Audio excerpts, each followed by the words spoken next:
Welcome to Unlocking Your Power with Francesca. This podcast is designed to help you build a bulletproof mindset and embrace the badass you are.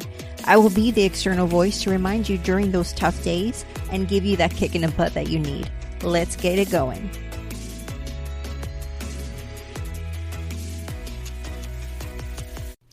Welcome back to Unlocking Your Power with Francesca. I am your host. Welcome back for another week, another episode. And in this episode, I'm going to concentrate on a certain abuse that I feel like people need to have more of an awareness of. And this is going to be split into two parts just because I just didn't have the ability to create a full length. This could have probably taken up to 45 minutes, but I really want to isolate on certain segments of this type of abuse, and abuse is called gaslighting. So this is something I want you guys to share with others if you feel that your friends or family is experiencing this right now, or even yourself if you're listening to this episode and you feel like you can relate to a lot of the things that I'm discussing. Just do know that you're not the only one, and this is something I want to bring more awareness of because it's so critical to always maintain a strong mindset and being able to take control of your life.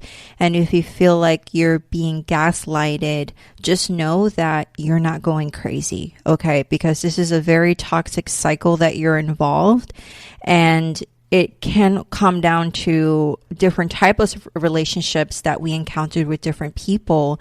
But this is more of a generalized overview because relationships with family, when it comes to gaslighting, is different. It's the same, but it's just there's a different way of addressing it, as well as your actual one-on-one romantic relationship, and then work, because there's bosses do use gaslighting. So I'm not going to cover every freaking aspect of it.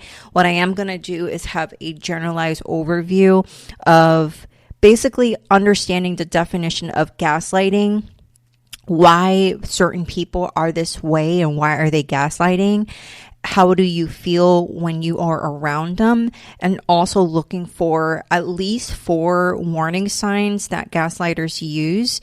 Again, I am not a doctor, okay, but I do a lot of research. I did experience gaslighters in my life, which had a huge effect on how I operate and think of myself. And of course, a lot of the things or the information I'm going to provide is not just on my own biased opinion, is literal research that is pulled with some experience and being able to kind of look out for these warning signs. Again, there's more than these 4, but I kind of compress it so that at least you can have some sort of an idea what to look for. And then, of course, take an extra step in seeking help that is more isolated and skilled in working with these type of individuals if you're experiencing gaslighting toxic cycle. So the second part, which I'm going to highlight, is actual solutions. So I'm not just going to leave you with this episode and be like, okay, what the hell? So the second part, I am going to talk about the steps that you can take to actually take your power back and learn how to deal with gaslighters if you're in that situation. And of course, provide my personal experience that can be a reflection for you to help kind of increase that ability to take that power back. So let's kick it off with the gaslighter definition. And I like to kind of use illustrations to convey a message or create this big picture. So let's for example, say that I have a lighter, okay? And it's just one of those lighters that you can use to light up a candle or whatever, okay? I have a manual lighter, which I can literally increase the heat or the intensity by pulling the wheel down or pulling the wheel up, pushing the wheel up, so that I can actually increase or decrease the intensity of the fire. So let's say that I'm in front of you and I turn it on, and I asked you, what do you see? And you tell me, well, you have a lighter in your hand and I see fire. And then I was like, okay, well, sure. And then I start to slowly reduce the intensity of that fire. So I move my thumb just slightly, just enough so that you don't see it. And I tell you or ask you, what do you see? You look at me and you're like, well, you're still holding the freaking lighter, and that light or the fire is lessened. You decreased it. I look at you and tell you, you're wrong. I didn't even touch the freaking wheel to decrease it. Go check your eyes because you must be tired. And you're going to probably be confused and be like, okay, well, I did see you decrease it. And then I did it again, but I increased that fire just slightly. So that fire is burning a little bit brighter than the first time. And I tell you again, what do you see now? You tell me, Fran, you are still holding the damn lighter and that fire is higher. It's more intense. So you increased it. And I looked at you and tell you, are you freaking serious? Are you not smart enough to even know that I've not even freaking touched it or did anything to increase or decrease the fire? Why are you second guessing me because I didn't even touch it this entire time? Go take a freaking nap because your eyes are fooling you because I didn't even change it. So don't blame me for that. You're going to look at me like, what is wrong with you? You're going to be like, what? You're going to scratch your head. And you're going to be like, am I not looking at this correctly? Because I know for a fact I'm looking at you. I'm looking at the damn lighter and you increased it and decreased it. So what happens in that process that you're going to feel confused. You're going to start second guessing yourself. You're going to rub your eyes. You're like, is my eyes not working today? Because now you're going to question that what you see, is it correct or not correct? That is what a gaslighter would do right in front of your eyes. They're going to make you question reality, question your thinking, question who you are, and question yourself. This can happen, like I said, in romantic relationships, friendships, family dynamics, bosses at work, even politicians. They use a lot of gaslighting. Now, the most common, and I think the most hardest one, or the hardest relationship that you'll be involved in, is a romantic partner that is a gaslighter. Or worse is even with a family that you have close contact with and relationship with by blood. You got to understand that gaslighting is actually an intentional, manipulative act that is designed to reduce your confidence, question your sanity, and worse, question your worth. They can do this either via email, with a text message, with the way they act, and also in their conversations on how they communicate with you. In some way, you're going to see some common traits of the egocentric or the narcissism or narcissist, where they're going to want to grab the full attention to themselves and want to control their environment or people around them. So a lot of this is a common overlapping. So most often gaslighters are not fully a narcissist, but they can have narcissistic tendencies or traits, but they're not a full narcissist, vice versa. Why are these people this way, or how this happens, or like what happens in their life that creates this type of gaslighting effect? Well, in reality, like going back to that trauma, this is all mindset and brain. There's certain characteristics or certain things that people go through in their life or traumatic childhood where they're molded into thinking that they're going to have to fend for themselves. So they're going to have to step up and try to take control and be that person who is always trying to be that right person, if that makes sense. So they might over time create like this personality disorder. They might be people that have never been cared for. So what happens in that process is that they use manipulation in their younger childhood up to adulthood to get their way, to stay on top of life, because they have to fend for themselves. They try to do this to purposely maintain power, again, control. And sometimes they do this without even being aware, because it's so ingrained in them, which is scary. The person that used gaslighting struggles with boundaries, setting boundaries.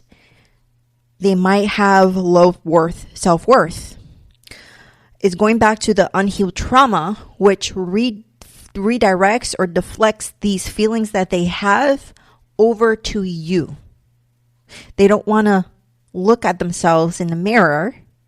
Rather, they deflect and throw it on the other person around them. They don't know how to self-soothe. So what they do is they turn it back and invalidate your feelings, because their feelings is a lot more important than yours. Putting them on a pedestal. Like nothing, like whatever they do has no effect. That they don't cause waves in their lives or people around them. People who are in the actual direct effect of being gaslighted, you would start to feel, okay, what you feel around these people, that energy, is that you're going to have this increased anxiety and depression even when you didn't even have it. Even when it wasn't that bad, and even if you had a slight anxiety or depression disorder, it has been elevated with people that are gaslighters. You're going to start to feel like you're not yourself. You're going to start to feel less confident. That low esteem, self-esteem will kick in. You're going to feel like everything that you do is wrong. You're going to start to notice that you are apologizing a lot more of yourself for no freaking reason, even when you didn't even need to. No matter who did something, who said something, you always feel like you are the person that has to take the initiative or be responsible in mending whatever freaking problem, relationship, whatever it is that you're involved. You always feel like you have to be that person to basically soothe everything out. You always have to take the blame. It's my fault. I do apologize. I'm sorry. You start to question how you communicate with people, where you start feel like you're having to walk around eggshells. You're going to find it harder to make decisions out of fear of that person going to say freaking something to you, or that they're going to reprimand you, because you feel like their eyes are basically over your shoulders watching every freaking move you make. This anxiety can get so bad to the point where you just feel stuck. That is what or how gaslighters would make you feel when you're in a direct contact with them. This is very toxic. And it's sad, because it's terrible feeling to be around this environment that can alter how you view yourself and alter how you make your own damn decisions. So now let's step into the 4 signs that you can probably see or experience when you're actually being victimized by a gaslighter.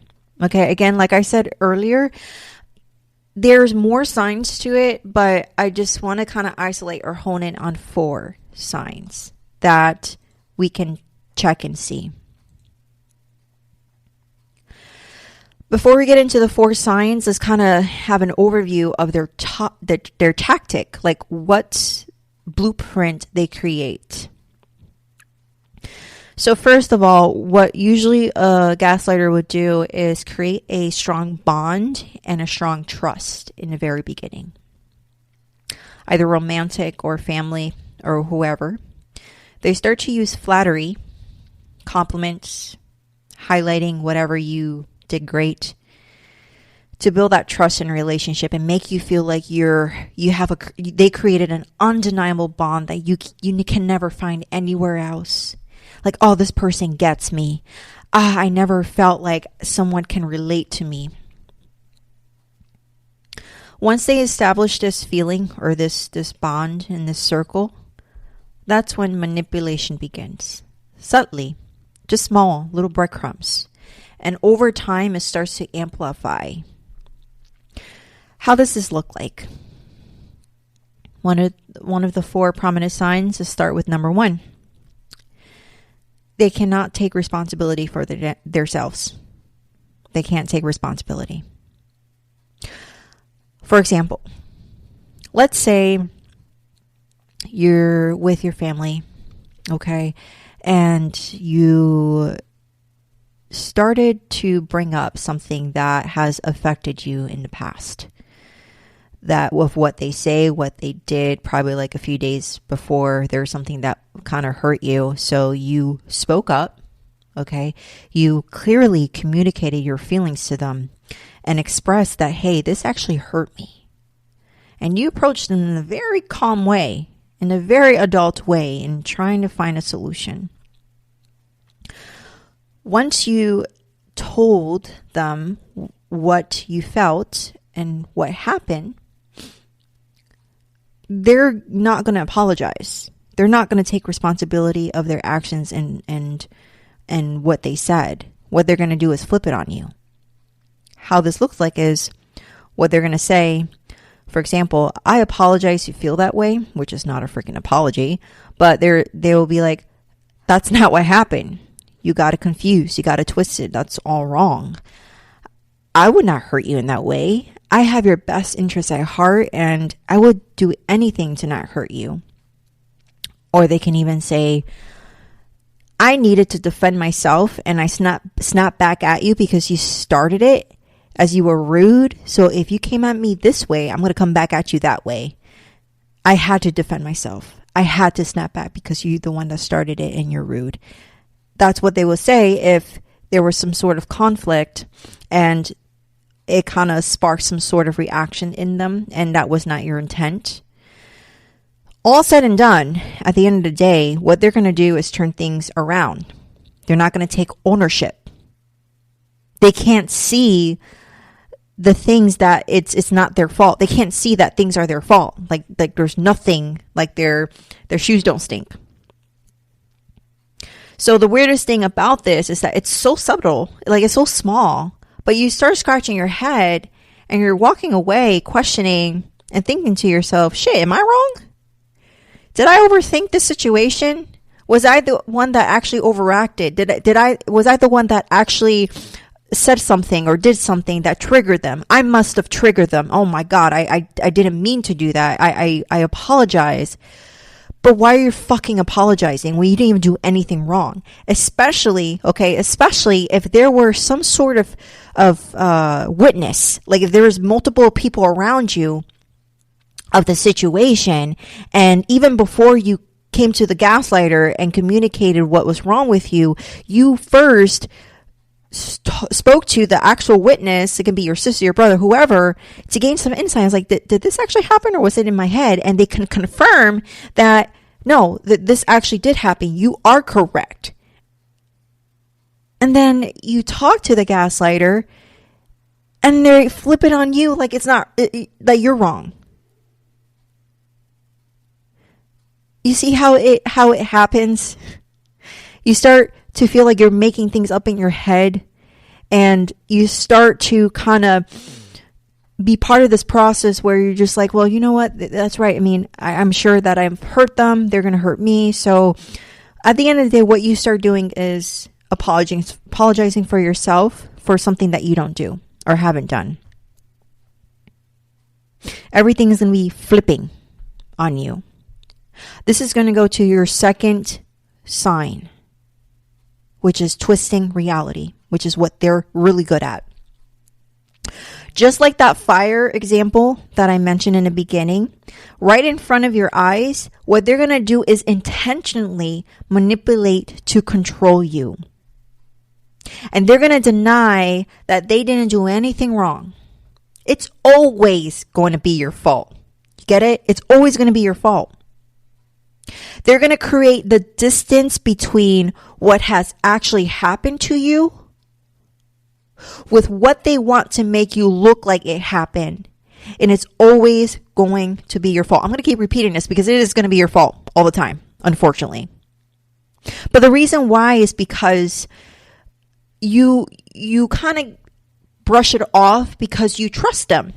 You believe in them. If it's a romantic partner, you're just like, well, you know what, he's right or she's right. Like, I might have done something and it triggered her. Or when it comes to family, you know, their blood. So, you know, you're going to think, well, they're family. Family is family. They're going to be there for me. They have their best intentions, their best intentions in their heart to help me. But that's the point, is twisting reality. That reality that you thought you saw is no longer your reality.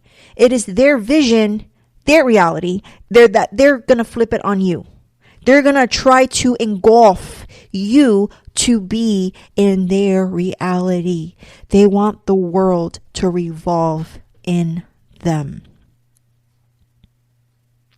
Number 3, they're going to tear you down. When you disclose personal information, and this is a warning, please be careful. When you disclose personal information with them, things that have not been stated in other people or a group or even your best friend, you have this confidence in them and sharing certain things in the past. It can be anything. It's a secret. It's something that is bestowed upon them because you had that confidence in communicating with them. What they're going to do during the process is they're going to bring this up, throw hurtful comments at you to tear you down and make you feel less than. They're going to use vulnerability against you. It's going to come back to burn you. What you shared is going to be flipped on you. For example, let's say you were applying for some other job within your company and it was a step up from your current position and you went for it. You applied and then you didn't get that promotion or you didn't get that offer, and you share that with a person who is a gaslighter. And over time, when something happens, when something triggers them and there's an argument, what they're going to do is they're going to come at you and be like, well, that's the reason why you didn't get a freaking promotion, is because how you act is this. They're going to bring up that past of why you weren't worth getting a promotion or a breakup. For example, it can be anything. And that's why I want you guys to think of your situation. Okay, because it can be so many things. What about a breakup? And you were with this person for some time and, you know, you broke up with them or you guys mutually broke up. And then obviously during that process of healing, you related some information to them. And then when shit hits the fan and something happens, what they're going to do is like, well, that's the reason why your guy left you, because you're not capable of this, or you're too much of this. You're too sensitive. You're too this. You're too that. You get it? Does that make sense? Am I making sense? Am I making myself clear what they do? They're going to tear you down regardless. They may try to say that they are so supportive of you and your goals, but their actions are gonna be completely different. They're indirectly unsupportive and always want to be the one above you. So what they're gonna do is tear you down. Number 4, isolation. Over the course of time, what they're going to do is ensure that you are going crazy. They're going to team up against you, and they're going to use your friends, your family, your close encounters to team up against you. To go against you and say you're in the wrong, you're going crazy, you're not in the right, you're the black sheep, you don't have your shit together, you're the main blame, you're the problem, what is wrong with you? Does that sound familiar? So what a gaslighter would do in that process is that they're going to try to seek in the very beginning approval of your friends, your family, your close individuals to develop a relationship with them, and then over a period of time convince them that they're great, that they're loving, that they're positive, leaving these breadcrumbs, and then shift their perspective of you and turn things against you to gain power and control. They're going to make it appear that they're the perfect one. And they're going to create this sense of being concerned about you and worry about you, that you're the problem. It's all fucking lies. To the point where if you are in a situation with the people that you love most around you and something goes down, they're going to say something like, yeah, well, she was telling me that she's worried about you, and I'm actually getting worried about you too. I'm actually concerned about your issue. Are you okay? Then now you're in this position where now you feel isolated, that you're completely removed from everyone else, and you feel like no one believes you because their words has gotten in their head and they shifted the perception on you, but they don't know the full story. But they're going with what they hear from this person because guess what? They are gaslighting. So in this process, you're going to start to feel that your worth is getting chipped away. You will feel like you're going to need I can't even talk now. Psychiatric help. But in reality, they're the one that need it. You're going to feel like you're going fucking crazy. Isolated. Down. Worthless. Confused. And this is such a heavy cloud to be in. And trust me, I've been in it and it doesn't feel good. I've been on it for a full year. Going back and forth in my head. What the fuck? Am I wrong? So I did everything in my power to try to figure out what am I doing wrong? Until, like I said, you need that psychiatric help. So I did. The best part of this is that a really great therapist is going to highlight that you are being gaslighted. Especially when you talk these things out and describe what you're going through, a very great therapist is going to highlight it. So that is not bad. That is not wrong that you're seeking help because you're going to get a solution to it and they're going to help you overcome it.